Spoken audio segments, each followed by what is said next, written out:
마켓 인터뷰 시간입니다. 네, 이 시간 뉴스토마토 보도국 김희슬 기자와 함께합니다. 안녕하세요. 안녕하십니까? 안녕하세요. 자, 이제 유럽중앙은행의 22의 기준금리 결정을 지금 앞두고 있는 상황인데요. 우선 시장에서는 인하론 쪽에 좀 무게를 두고 있는 상황입니다. 이와 관련해서 유럽 경제 전반에 대해서 오늘 마켓 인터뷰 시간 때 짚어보도록 하겠습니다. 자, 김 기자, 우선 유럽 경제 지표들부터 살펴봐 주시죠. 네, 유럽 기업들의 실적이 좋지 않습니다. 유럽 제조업체들은 1분기 최악의 실적을 내놨습니다. 게다가 향후 전망까지 어둡게 보고 있습니다. 유럽 구매자 관리지수 PMI는 기준치 50을 밑돌아 향후 경기가 위축될 것임을 예고하고 있습니다. 4월 유로존 제조업 PMI는 46점으로 3월보다 더 악화됐습니다. 유럽 경제의 견인차이자 제조업 중심지인 독일의 기업 신뢰지수가 하락했다는 점도 우려를 키우고 있는데요. 독일 뮌헨 경제연구소가 발표하는 이포 기업 신뢰지수는 104.4로 전달은 물론 예상치도 크게 하회했습니다. 유럽 전반적으로 경제 상황이 좋지 않은 상황인데요. 경제 성장률 어떻게 나오고 있습니까? 네, 유럽 경제 성장률은 올 1분기까지 6분기째 마이너스 성장률을 기록할 것이 확실시되고 있습니다. 여기에 소비자 물가도 1%대로 둔화되고 있고요. 그리고 2월 말 기준으로 유로존 실업률은 12% 수준을 유지하고 있습니다. 고실업률은 주택가격 하락과 더불어 심각한 디플레이션 압력으로 작용할 수 있어 우려는 더 커집니다. 최근 독일과 프랑스의 10년물 국채 수익률이 연일 사상 최저치를 경신하고 있는데요. 심각해지고 있는 유로 경제 상황을 대변해주고 있는 겁니다. 한양증권 전소영 연구원께서 유럽 경제에 대해서 평가해 주셨습니다. 들어보시죠.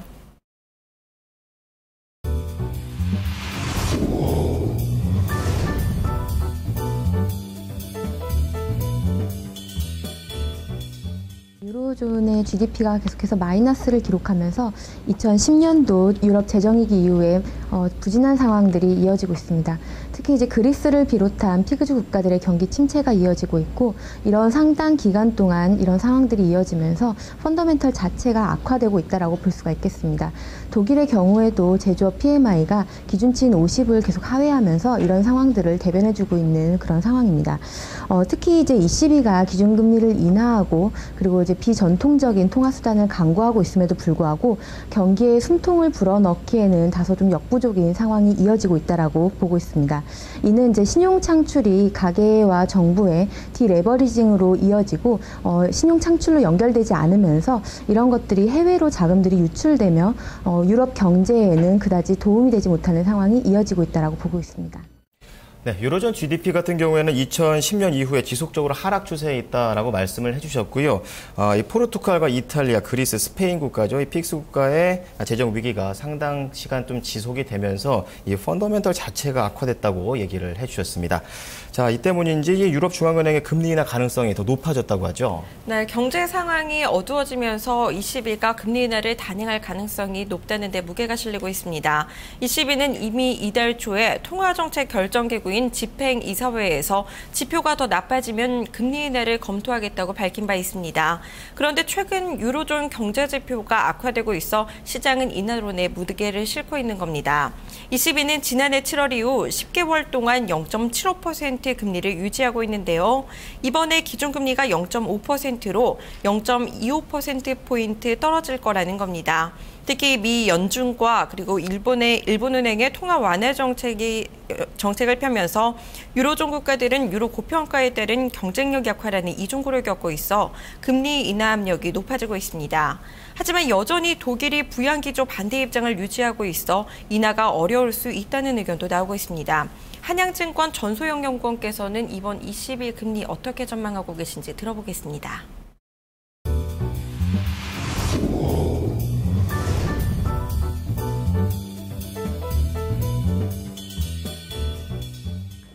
해외 IB들은 5월 2일 날 예정되어 있는 ECB 통화정책회의에서 기준금리를 25bp에서 50bp 정도 인하할 것으로 예상하고 있습니다. 유로달러 같은 경우는 이번 ECB에서의 기준금리 인하를 반영하면서 어느 정도 1.3달러 수준에서의 움직임을 보이고 있습니다. 기준금리 인하에 대한 것은 가격에 이미 반영이 되어 있다라고 판단하고 있습니다. 이제 시장에서 기대하는 것은 추가 기준금리 인하 여부에 대한 평가인데요. 그동안 ECB가 기준금리를 인하하는 대신 비전통적인 양적 완화 정책을 사용했었는데 이제 그것에도 불구하고 이 효과가 충분하지 않자 다시 통화 정책으로 회귀한다는 것에 큰 의미를 두고 있습니다. 네, 시장은 이미 기준금리를 기존의 0.75%에서 0.5%로 인하할 것으로 예상하고 있다, 이렇게 말씀하셨는데요. 네. 간밤에 유로화가 상승하는 기현상이 나타났다고요? 네, 금리 인하 기대가 커지면서 유로화가 상승하고 있습니다. 통상 ECB가 기준금리를 내릴 것으로 예상되면 외환 딜러들은 유로화를 시장에서 팔고 그 결과 유로화 가치는 떨어지게 마련이지만요. 최근 유로화의 움직임에서는 반대 현상이 일어나고 있는 겁니다. ECB의 금리 인하 예상에도 유로화가 이처럼 오르는 것은 금리 인하가 유로존의 경제 성장을 자극할 것으로 기대되기 때문입니다. 유로존 경제가 ECB의 금리 인하로 침체에서 벗어난다면 해당 통화 가치의 상승을 예상할 수 있다는 뜻에서입니다. 거의 시장 분위기 같은 경우에 금리 인하를 확실시하는 그런 분위기인데요. 그렇다면 이 주요국들이 통화정책에 따른 한국 기준금리 인하 가능성 좀 살펴보죠. 네, 기준금리를 둘러싼 갈등이 5월에도 계속될 것으로 보입니다. 이양구 새누리당 원내대표는 4월에는 한은이 기준금리를 동결했지만 5월에는 알아서 잘 판단하리라 본다고 말했습니다. 정부 역시 기준금리 인하의 필요성을 내비치고 있는데요. 현오석 경제부총리는 현재 경기가 굉장히 어려운 상황이라 전반적 거시경제 정책을 확장적으로 운용할 필요가 있다고 말했습니다. 반면 한은은 여전히 기준금리 인하에 부정적인 태도를 보이고 있는데요. 김종수 한은 총재는 금리 인하보다는 중소기업에 선별적으로 대출을 확대하는 정책이 필요하다고 강조했습니다. 한국의 기준금리 인하 가능성 어느 정도로 보십니까? 한양증권 전소영 연구원 의견 들어봤습니다.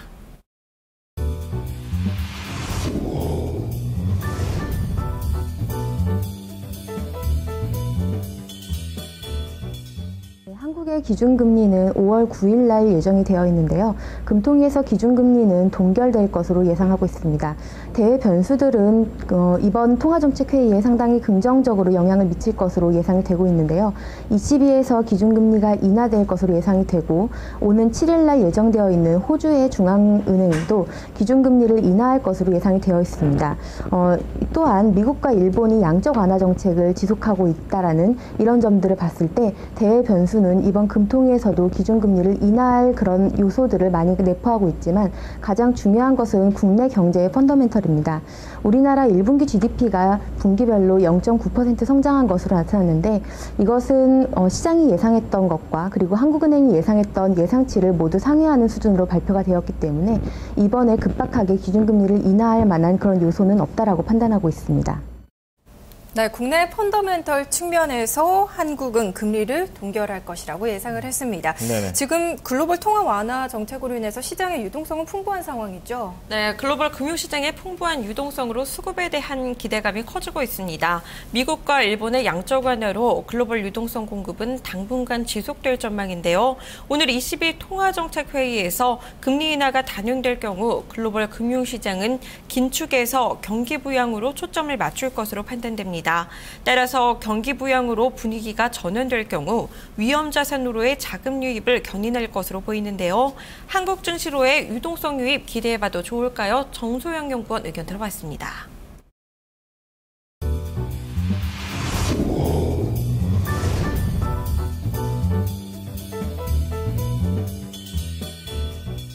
ECB 통화정책회의에서의 기준금리 인하는 국내 증시에도 수급적으로 유리한 측면이 있습니다. 아무래도 선진국의 양적 완화 정책에 의해서 국내 증시로의 유동성이 유입될 가능성이 높은데요.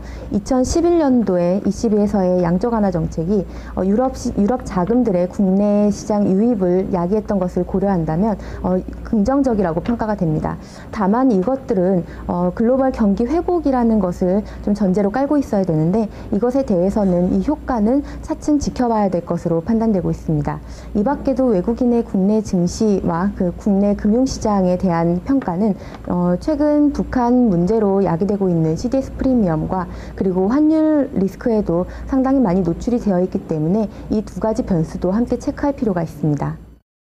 네, 선진국 양적 완화는 국내 시장 수급에 유리할 것으로 보셨지만요. 대외 변수와 더불어 한국의 CDS 프리미엄 그리고 환차익 등을 고려해야 한다고 말씀하셨습니다. 그렇다면 향후 투자 전략 어떻게 잡아야 할까요? 이어서 보시겠습니다.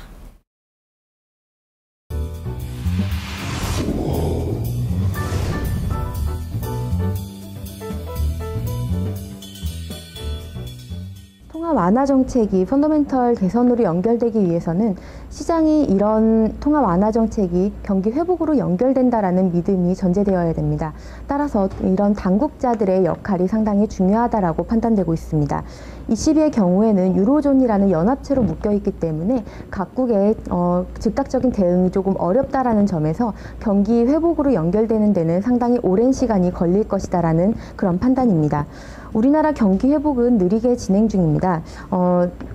추경 편성이라던가 부동산 대책 등 여러 가지 정부 정책들이 나오고 있기 때문에 이런 것들이 경기 회복으로 연결되는지 여부가 중요한 포인트가 될 것으로 보이고, 특히 이제 국내 금융시장 같은 경우는 글로벌 유동성이 풍부한 상황이기 때문에 긍정적인 그런 효과로 작용될 것으로 보입니다. 네, 우선 우리 시각으로 오늘 밤에 발표될 ECB 금리가 시장 예상대로 인하될지 지켜봐야겠습니다. 네, 오늘은 ECB의 기준금리 결정이 시장에 어떤 영향을 미치게 될지 좀 알아봤고요. 관련 투자 전략까지 살펴봤습니다. 김혜실 기자와 한양증권의 전소영 연구원 의견 들어봤습니다. 오늘 말씀 고맙습니다. 고맙습니다. 네, 저희는 토마토 모닝쇼 4부로 돌아오겠습니다.